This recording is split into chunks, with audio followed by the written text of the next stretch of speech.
मेरे क्रूर हस्बैंड। अब तक आपने सुना कि हल्दी की रस्में शुरू हो चुकी है और सब बारी बारी से दोनों को हल्दी लगाने लगे। जैस्मिन की मौसी, मामी और नानी सब ट्रेडिशनल गीत भी गा रही थी। मोक्ष की फैमिली भी मोक्ष को हल्दी लगा रही थी। मोक्ष को तो ये सब काफ़ी इरिटेट कर रहा था। वो मन ही मन यही सोच रहा था कि कहाँ फंस गया मैं। इधर सब रस्में पूरी करने में लगे थे और वहीं मोक्ष चोर नज़रों से जैस्मिन को देख रहा था, जिसका एहसास ममता जी को हो गया था। मोक्ष को ऐसा करते देख ममता जी मुस्कुराने लगी। सब काफ़ी ज़्यादा थक गए थे। विवेक और मोक्ष विवेक के रूम में ड्रिंक कर रहे थे। मोक्ष बिना कुछ बोले अपनी ड्रिंक एंजॉय कर रहा था। तो तुम्हारा फैसला अभी भी वही है? विवेक ने पूछा। हाँ, मेरा फैसला नहीं बदलेगा विवेक। एक बार फिर से सोच ले भाई, वो लड़की बहुत मासूम है। ऐसा कहते हुए विवेक ने मोक्ष के कंधे पर हाथ रखा और उसके रूम से बाहर निकल गया और मोक्ष एक गहरी सोच में डूब गया। अब आगे। अगली सुबह सब रोहित और रश्मि की बातों में लगे हुए थे, क्योंकि वे आज ही अमेरिका से यहाँ आए थे। रमेश जी और कामना जी पहले ही इंडिया आ गए थे। उन दोनों ने आते ही पूरा घर सिर पर उठा लिया था। सो लेडीज एंड जेंटलमैन, अब मैं अपनी लिटिल भाभी से मिलूँगा और फिर अपने उस अकड़ू भाई से। वैसे वो दोनों है कहाँ? ऐसा कहते हुए दोनों ऊपर भागने लगे। संभाल लो कामना अपने बच्चों को, इतना बचपना ठीक नहीं है। मोक्ष की बड़ी माँ और अभिषेक, अमित, सुमित की असली माँ कविता जी ने कहा। कविता जी बहुत ही शातिर औरत थी। उसको बस दूसरों को नीचा दिखाना आता था। वो सिंघानिया परिवार की सबसे बड़ी बहू थी, जिससे उसकी बात का कोई जवाब नहीं देता था, और इसी वजह से अभिषेक और अमित ममता जी को ही अपनी माँ मानते थे। कविता जी को वो ज़्यादा पसंद नहीं करते थे। कविता भी अपने बेटे सुमित और उसकी पत्नी सीमा को ही ज़्यादा मानती। अभिषेक और अमित पर वो कभी भी ज़्यादा ध्यान नहीं देती थी। ममता, हमें भी मिलवा दे अपनी बहू से, या शीशे में रखोगी उसे? हाँ, माना हम कल नहीं आ पाए तो क्या उस छोरी से मिलने भी ना देगी? मोक्ष की दादी ने कहा। अरे नहीं माँ, वो तैयार हो रही है, अभी लेकर आती हूँ। डीप ब्लू कुर्ता, सिर पर दुपट्टा, ब्लू बिंदी, आंखों में काजल, झुकी नजरें, आज जैस्मिन बेहद मासूम लग रही थी। जैस्मिन ने आते ही दादी जी और कविता जी के पैर छुए। मानना पड़ेगा ममता, बहू तो तुम चांद का टुकड़ा लाई हो। तभी मोक्ष भी वहाँ आ गया। वो आते ही सबसे पहले राजा की तरह सोफे पर बैठा और सबको इग्नोर कर दिया। पर साहिल भावना जी की गोद से भागकर मोक्ष के पास चला गया। मोक्ष ने भी उसे गोद में ले लिया। डैडी डैडी, कैसे हो आप डैडी? मैं अच्छा हूँ, पर मेरा लिटिल चैम्प कैसा है? साहिल भी अच्छा है डैडी। जैस्मिन साहिल और मोक्ष को हैरानी से देख रही थी। वो मोक्ष की ये साइड तो आज पहली बार देख रही थी। उसे तो समझ ही नहीं आ रहा था कि यहाँ हो क्या रहा है। वो मन ही मन सोच रही थी, इस आदमी का बेटा भी है, ब्लडी चीटर, फिर तो इसकी बीवी भी होगी। पर अगर ऐसा है तो ये मुझसे शादी क्यों कर रहा है? जैस्मिन, साहिल अमित का बेटा है। साहिल मोक्ष को भी डैडी ही बोलता है, तुम टेंशन मत लो। मोक्ष ने तुम्हारे अलावा किसी और लड़की पर आज तक ध्यान नहीं दिया। ममता जी की बातें सुनकर मोक्ष छेप गया और जैस्मिन ने अपनी नजरें नीचे कर ली। अगले ही पल मोक्ष उठा और अपने काम से बाहर चला गया। मोक्ष को जाता देख साहिल रो पड़ा और उसके साथ जाने की जिद करने लगा। उसके मोटे मोटे आंसू गिरने लगे। डैडी, मैं भी जाऊंगा डैडी के साथ। साहिल बेटा, आप डैडी के साथ नहीं जा सकते? जैस्मिन ने साहिल को गोद में लेते हुए कहा। क्यों नहीं जा सकता? साहिल ने रोते हुए ही पूछा। क्योंकि ब्रेव बॉय ही डैडी के साथ जाते हैं और ब्रेव बॉय ऐसे रोते नहीं हैं। पर मैं तो ब्रेव बॉय ही हूँ। ओके, आप ब्रेव हो तो अब रो क्यों रहे हो? नहीं, अब मैं नहीं रोऊंगा। साहिल तो सच में ब्रेव बॉय है। हाँ, मैं ब्रेव बॉय हूँ। ऐसा कहते हुए साहिल ने अपनी छोटी सी उंगली से जैस्मिन की बिंदी को छूते हुए कहा, मम्मा। जैस्मिन ने भी साहिल की बात दोहराई, मम्मा। ऐसा कहकर जैस्मिन ने बड़ी सी स्माइल के साथ साहिल को हग कर लिया। जैस्मिन और साहिल को ऐसे बातें करते देख सब हैरान थे कि जैस्मिन ने कितनी आसानी से साहिल को चुप करा दिया। लो, एक की अंजल और एक की मम्मा बन गई जैस्मिन, लता ने हंसते हुए कहा। उसकी बात पर सब हंसने लगे। वैसे लता, लिली कहाँ है? ममता जी ने पूछा। और कहाँ होगी, अमित के साथ गई है, लता ने जवाब दिया। कुछ देर तक सब ऐसे ही बातें करते रहे। साहिल और जैस्मिन उसके रूम में कार्टून देख रहे थे। माय लिटिल चैम्प, आप वहीं बैठो, आपकी मम्मा आपके लिए स्नैक्स लेकर आती है। ओके? ओके मम्मा, जल्दी आना। साहिल की बात पर जैस्मिन मुस्कुराते हुए नीचे जाने लगी। तभी उसकी टक्कर अपनी मस्ती में चलते हुए रोहित से हो गई। है ब्यूटीफुल, आराम से चलो, रोहित ने जैस्मिन से कहा। मैं तो आराम से ही चल आ रही हूँ, तुम ही अंधों की तरह चल रहे हो। हे, ये कौन सा तरीका है बात करने का? एक तो टक्कर करती हो, ऊपर से अकड़ दिखाती हो। जानती भी हो मैं कौन हूँ? रोहित सिंह।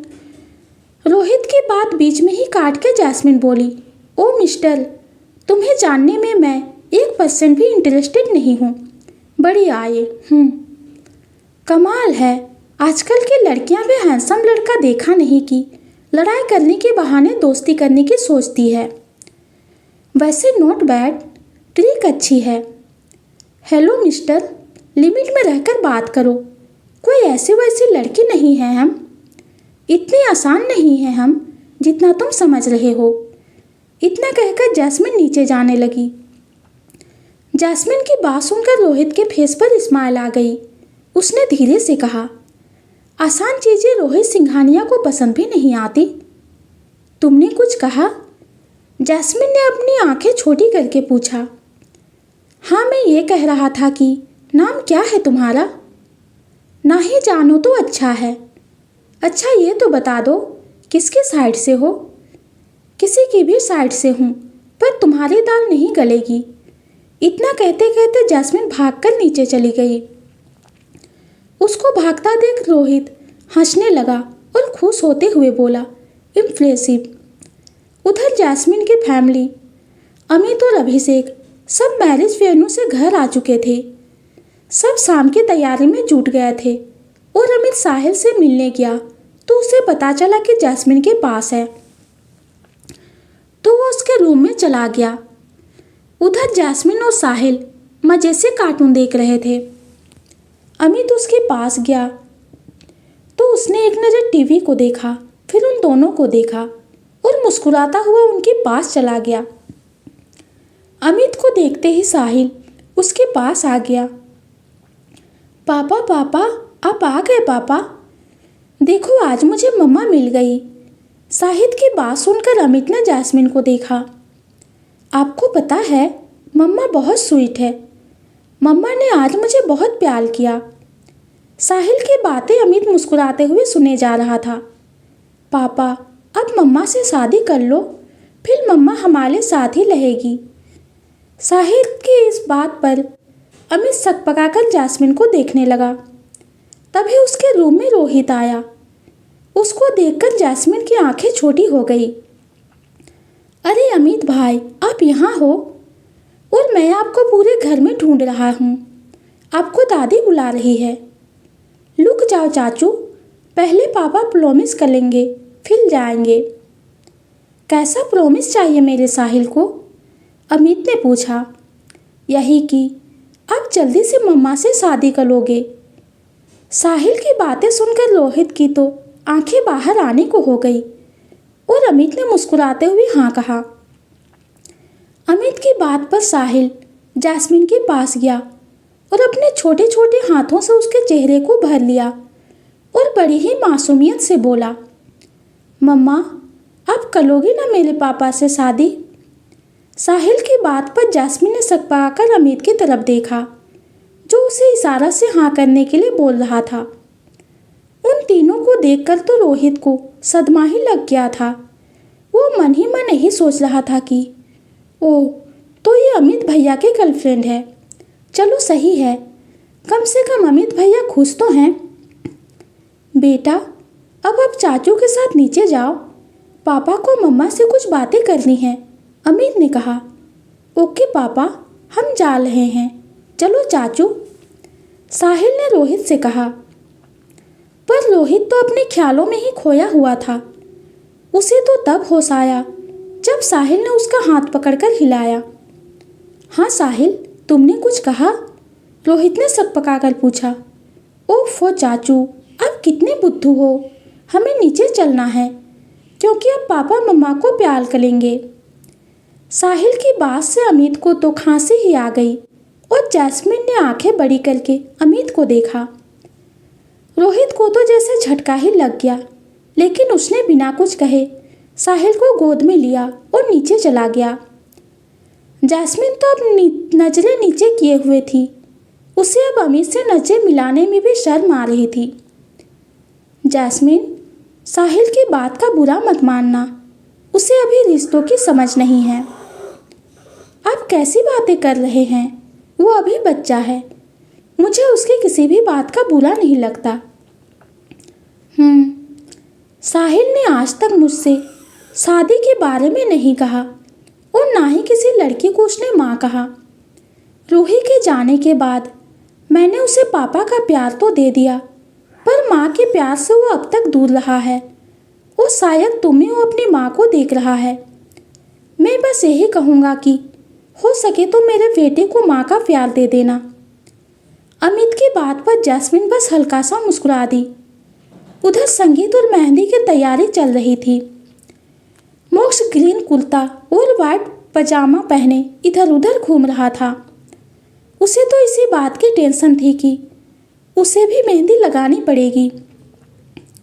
कुछ देर में सीढ़ियों से आते हुए जैस्मिन दिखी। मेहंदी कलर के लहंगे में वो दूध जैसी गोरी लग रही थी। एक पल के लिए तो मोक्ष भी अपलक उसे देखने लगा। अगले ही पल मोक्ष ने अपना मुंह फेर कर दूसरी तरफ कर लिया तो उसे पता चला कि लता उसे ही देखकर मुस्कुरा रही है। अगर तुमने अपनी होने वाली बीवी को देख लिया हो तो रस्म शुरू करें। लता की बात पर मोक्ष बिना कुछ कहे अपनी जगह पर बैठ गया। कुछ ही देर में रस्म शुरू हो गई। जैस्मिन के हाथों और पैरों में मेहंदी लग रही थी। तभी मोक्ष ने कहा, मोम, ये सब जरूरी है क्या? हाँ, मेहंदी का शगुन करना जरूरी है। मोम, मैं बिजनेस मीटिंग इसके साथ नहीं कर सकता। ओके, तो शगुन के लिए जैस्मिन का नाम ही लिखवा लो। और वहीं रोहित को तो ये सब देखकर हार्ट अटैक ही आने वाला था। उसे तो पता ही नहीं था कि उसकी लिटिल भाभी ये तीखी मिर्ची है। उसे अब पता चल गया था कि साहिल जैस्मिन को मम्मा क्यों बोल रहा था। तभी रमेश जी ने कहा, अरे बच्चों, तुम सबके होते हुए संगीत इतना फीका फीका। अरे नहीं नहीं चाचा जी, हम पूरी तैयारी के साथ आए हैं। क्यों रश्मि? हाँ हाँ डैडी, विवेक सही कह रहा है। ऐसा कहते हुए वो दोनों उठे और म्यूजिक प्लेयर ऑन कर दिया। उन्होंने पहले ही गाना सिलेक्ट करके एडिट कर लिया था। रश्मि ने जैस्मिन का गेटअप लिया और विवेक ने मोक्ष का और दोनों डांस करने लगे। हमारी शादी में अभी बाकी है हफ्ते 400 बरस लगे, ये हफ्ते कैसे होंगे पार। नहीं कर सकता मैं और एक दिन भी इंतजार। आज ही पहना दे, पहना दे, पहना दे, आज ही पहना दे तेरी गोरी बाहों का हाल। जानम ओ जानम ओ जानम ओ। नाचते नाचते विवेक बार बार रश्मि के कंधे से अपना कंधा टकरा रहा था। साथ ही साथ गाने के बोल की तरह एक्टिंग भी कर रहा था। ऐसे ही डांस करते हुए विवेक रश्मि के पीछे पीछे गुलाब लेके घूमने लगा और रश्मि ने भी नखरे दिखाते हुए उसका गुलाब लेके फेंक दिया तो विवेक ने अपना सिर पीट लिया। फिर विवेक ने घुटनों पर बैठ के फिल्मी स्टाइल में रश्मि को प्रपोज कर दिया, जिससे रश्मि ने भी उसके हाथों में हाथ रख दिए और उसके गले में अपनी बाहें डालकर गाने के बोल के साथ डांस करने लगी। नाचते नाचते विवेक और रश्मि भागकर रूम में चले गए तो सबको लगा कि अब एक्ट खत्म हो गया। तभी अचानक से रश्मि बाहर आई, जो कि प्रेग्नेंट थी और अपने पेट पर हाथ रखे बाहर आ रही थी और उसके पीछे पीछे विवेक। कभी नींबू रश्मि को देता तो कभी संतरा और रश्मि लेके फेंक देती तो विवेक अपना सिर खुजलाने लगता। इतना सब देखकर तो मोक्ष का पारा ही चढ़ गया था और जैस्मिन का तो शर्म के मारे बुरा हाल था। उसने अपनी नज़र झुका रखी थी और वहीं सब वंस मोर करने लगे। फिर बारी बारी से सबने डांस किया। पूरी रात संगीत का प्रोग्राम चलता रहा और वहीं मोक्ष इन सबसे काफ़ी इरिटेट हो गया। रात के 3 बजे सब अपने रूम में आराम करने के लिए चले गए। जैस्मिन को नींद नहीं आ रही थी। वो अपने रूम की खिड़की के पास खड़ी चांद को देख रही थी। वो यही सोच रही थी कि कल से उसकी ज़िंदगी पूरी तरह से बदल जाएगी। तभी उसके रूम में किसी के आने की आहट हुई। जैस्मिन ने पलटकर देखा तो उसके फेस पर एक दर्द भरी मुस्कान आ गई। जैस्मिन धीमी कदमों से उसके पास गई और बड़े ही प्यार से कहा, आकाश। अब तक आकाश भी उसके पास आ गया था। वो दोनों बस एक दूसरे की आंखों में देख रहे थे। आकाश की पलकें भींगी हुई थी।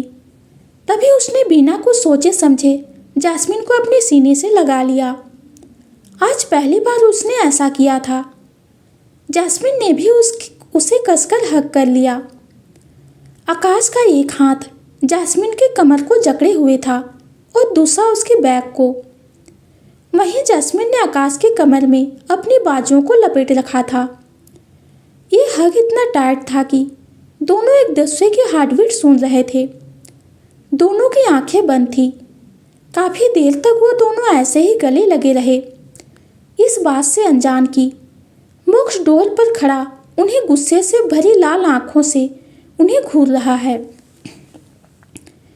आकाश और जैस्मिन इस तरह से खड़े थे कि मोक्ष को उन दोनों की ही लेफ्ट साइड बॉडी दिख रही थी, जिससे मोक्ष को एहसास हो गया था कि उनका हक कितना टाइट है। उन दोनों को इतने क्लोज देखकर मोक्ष ने अपने दांत पीस ली। उसके गले और हाथों की नसें तन गई थी। फ्लैशबैक। मोक्ष जैस्मिन से मैरिज पेपर पर साइन लेने उसके कमरे की तरफ आ रहा था। तभी उसने आकाश को जैस्मिन के कमरे में जाते देखा तो उसकी आंखें छोटी हो गई। उसने यही सोचा कि ये इतनी रात को जैस्मिन के रूम में क्यों जा रहा है। जैसे ही मोक्ष जैस्मिन के रूम के बाहर पहुंचा तो अंदर का नज़ारा देखकर उसका गुस्सा 7वें आसमान पर पहुंच गया। Flashback and. आकाश और जैस्मिन दोनों की आंखों से आंसू बह रहे थे। आकाश ने अपनी आंसुओं से भरी आंखों से जैस्मिन को देखा और उसके माथे पर किस कर दिया। जैस्मिन ने भी अपनी आंखें बंद कर रखी थी। आकाश के मन में जैस्मिन के लिए कोई गलत भावना नहीं थी। वो तो बस सच्चे दिल से जैस्मिन को प्यार करता था, जिसका एहसास जैस्मिन को भी हो गया था। पर अब ये सब मोक्ष के बर्दाश्त से बाहर हो रहा था। वो तेज कदमों से रूम के अंदर चला गया और उनके पास जाकर हल्की सी खांसी की। मोक्ष के खांसने से दोनों को ध्यान टूटा और दोनों एक दूसरे से अलग हो गए। मोक्ष अभी भी आकाश को खाए जाने वाली नजरों से घूर रहा था। आकाश ने एक नज़र जैस्मिन को देखा, फिर मोक्ष को, और बिना कुछ कहे रूम से बाहर चला गया। उसके जाते ही मोक्ष ने जाके डोर लॉक कर दिया। मोक्ष के ऐसा करने से जैस्मिन एक पल के लिए तो डर गई, लेकिन फिर उसने हिम्मत रखी। मोक्ष उसके पास आया। जैस्मिन भी उसकी आंखों में देख रही थी। जैस्मिन को उसकी आंखों में सिर्फ शक दिख रहा था। साइन इट, उसने जैस्मिन की तरफ पेपर्स बढ़ाते हुए कहा। जैस्मिन ने एक नज़र पेपर पर डाली और उन्हें लेकर पढ़ने लगी। वहीं मोक्ष उसे बड़ी गौर से देख रहा था। जैस्मिन ने एक नज़र मोक्ष पर डाली और उन पेपर्स पर साइन करके उसे दे दिया। मोक्ष ने पेपर ले लिए और कुछ पल जैस्मिन को घूरा। तुम्हारी शादी मेरे साथ हो रही है। मोक्ष की बात में छिपा ताना जैस्मिन अच्छे से समझ सकती थी। उसने मोक्ष को कोई जवाब नहीं दिया। मोक्ष कुछ पल रुकने के बाद उसके रूम से बाहर निकल गया और अपने रूम में जाकर ड्रिंक करने लगा। अगली सुबह सिंघानिया परिवार का पुश्तैनी घर किसी राजमहल से कम नहीं लग रहा था। वो ट्रेडिशनल तरीके से बनाई हुई हवेली, जिसमें मॉडर्न टेक्सचर की डेकोरेशन से उस हवेली की रंगत काफ़ी निखर रही थी। सारे नौकर सुबह से भागदौड़ में लगे थे। तभी जैस्मिन के रूम में ममता जी आई। जैस्मिन, ममता जी के पुकारने पर जैस्मिन ने पलट कर देखा तो ममता जी मुस्कुराते हुए उसके सामने खड़ी थी। जी, जैस्मिन ने नज़रें झुकाकर इतना ही कहा। बेटा, आज तुम्हारी नई जिंदगी की पहली सुबह है। आज से ही तुम्हारी ज़िंदगी बदल जाएगी। बेटा, तुम अब कोई आम लड़की नहीं रह गई। तुम आज से द ग्रेट सिंघानियास की बहू हो गई हो। ममता जी की बात पर जैस्मिन ने बस हाँ में सिर हिला दिया। ममता जी ने उसको मुस्कुराकर देखा और एक ताली बजाई। उनके ऐसा करते ही 4 नौकर अपने हाथों में बड़ी बड़ी थाल लेकर रूम में आ गए और टेबल पर रख दिए। बेटा, इसमें एंगेजमेंट और शादी के लिए कुछ चीज़ें हैं। इतना कहकर ममता जी ने जैस्मिन के सिर पर प्यार से हाथ फेरा और एक बॉक्स जैस्मिन की तरफ बढ़ा दिया। जैस्मिन बेटा, ये हमारे पुश्तैनी कंगन हैं, आज इसे ज़रूर पहनना। बेटा, मैं तुम्हारे लिए फ्रूट्स भेज देती हूँ, क्योंकि आज तुम और मोक्ष सिर्फ फ्रूट ही खाओगे। जी आप फिक्र मत करिए, वैसे भी आज महाशिवरात्रि है तो मैं सिर्फ फ्रूट ही खाऊंगी। जैस्मिन की बात सुनकर ममता जी मुस्कुराते हुए रूम से बाहर चली गई। ममता जी के जाते ही जैस्मिन ने एक नज़र उन थालों पर डाली और धीरे से उसके ऊपर का कपड़ा हटाया। थाल को देखते ही जैस्मिन की तो आंखें ही फैल गई। थालों में करोड़ों की ज्वेलरी थी। डायमंड और प्लेटिनम की ज्वेलरी से दोनों थालें भरी पड़ी थी। तीसरी थाल में डीप पिंक कलर का बेहद खूबसूरत लहंगा था और एक में सुर्ख लाल ब्राइडल लहंगा था। ये सब देखकर तो जैस्मिन की आंखें फटी की फटी रह गई। वो अभी उन थालों को देख ही रही थी कि उसके रूम में उसकी फैमिली की औरतें आ गई। जैसे ही सबकी नज़र उन थालों पर गई, वैसे ही सबकी आंखें हैरानी से फैल गई। जैस्मिन, ये सब क्या है बेटा? गायत्री जी ने पूछा। माँ, ये सब मोक्ष की मोम देकर गई है। अच्छा, गायत्री जी बोली। मानना पड़ेगा जैस्मिन, तुमने काफ़ी मोटी पार्टी चुनी है। जैस्मिन की बड़ी मामी ने टोन करते हुए कहा। तुम्हारे कहने का मतलब क्या है लतिका? जैस्मिन की नानी ने लतिका पर गुस्सा करते हुए कहा। लतिका की बात वहाँ मौजूद हर शख्स को बुरी लगी थी। अरे मम्मी जी, मैं तो ये कह रही थी कि जैस्मिन के ससुराल वाले काफ़ी अमीर हैं। लतिका ने बात बदलते हुए कहा। जैस्मिन, थोड़ी देर में सगाई की रस्म शुरू होने वाली है। हाँ माँ। थोड़ी देर में सब नीचे हॉल में मोक्ष और जैस्मिन का इंतजार कर रहे थे। कुछ देर में मोक्ष सीढ़ियों से नीचे आता दिखा। डार्क ब्लू 3-पीस सूट में मोक्ष किसी राजकुमार की तरह लग रहा था। आज उसे जो लड़की देख लेती तो बस उसको पाने के लिए कुछ भी कर जाती। वो नीचे आया तो उसकी मोम ने उसके हाथों से ही बलाएं ली। तभी सबकी नज़र सीढ़ियों से आती जैस्मिन पर पड़ी। डीप पिंक लहंगे में वो आज आसमान से आई हुई परी लग रही थी। उसकी नज़रें नीचे थी और सबकी नज़र जैस्मिन पर ही थी। वो लगी इतनी खूबसूरत रही थी कि हर कोई उसे एकटक देखने को आतुर था। ममता जी जल्दी से जैस्मिन के पास गई और अपनी आंखों से काजल लेकर जैस्मिन के कान के पीछे लगा दी। कहीं नज़र ना लग जाए मेरी बहू को। कुछ भी कहो ममता, बहू तो तुम स्वर्ग की सुंदरी लाई हो, मोक्ष की दादी ने कहा।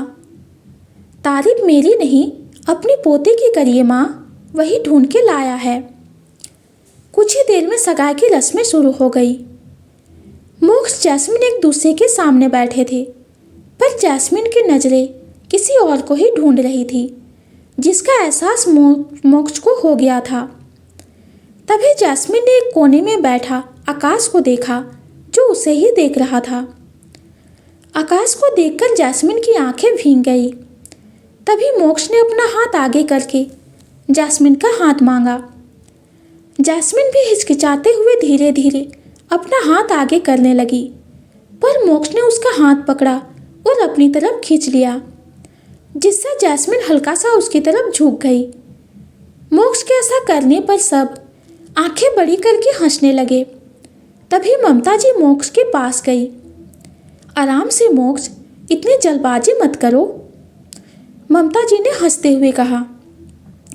मोक्ष ने उनकी बात पर कोई रिएक्ट नहीं किया और जैस्मिन को रिंग पहना दी और उसके साथ ही पूरे हॉल में तालियां बजने लगी। विवेक और रोहित तो सीटी भी बजाने लगे। जैस्मिन की आंखें भीगी हुई थी। ममता दी ने जैस्मिन को रिंग दी और मोक्ष को पहनाने का इशारा किए। जैस्मिन के रिंग लेते ही मोक्ष ने अपना हाथ आगे कर दिया, जिस पर ममता जी की हंसी छूट गई। जैस्मिन का तो रिंग देखकर मन था कि वो ये रिंग मोक्ष के मुंह पर फेंक कर मारे, पर वो ऐसा कर नहीं सकती थी। उसने धीरे से मोक्ष का हाथ थामा और रिंग पहना दी और एक बार फिर से पूरा हॉल तालियों के गड़गड़ाहट से गूंज उठा। तालियों का शोर रुकने के बाद भी विवेक और रोहित की सीटियां नहीं रुकी। रिंग सेरेमनी होने के बाद सब लंच करने में बिजी हो गए। तो दोस्तों, आज की कहानी आप सबको कैसी लगी कमेंट में ज़रूर बताइए। कहानी पसंद आती है तो चैनल को लाइक और सब्सक्राइब कीजिए। कहानी सुनने के लिए आपका बहुत बहुत धन्यवाद।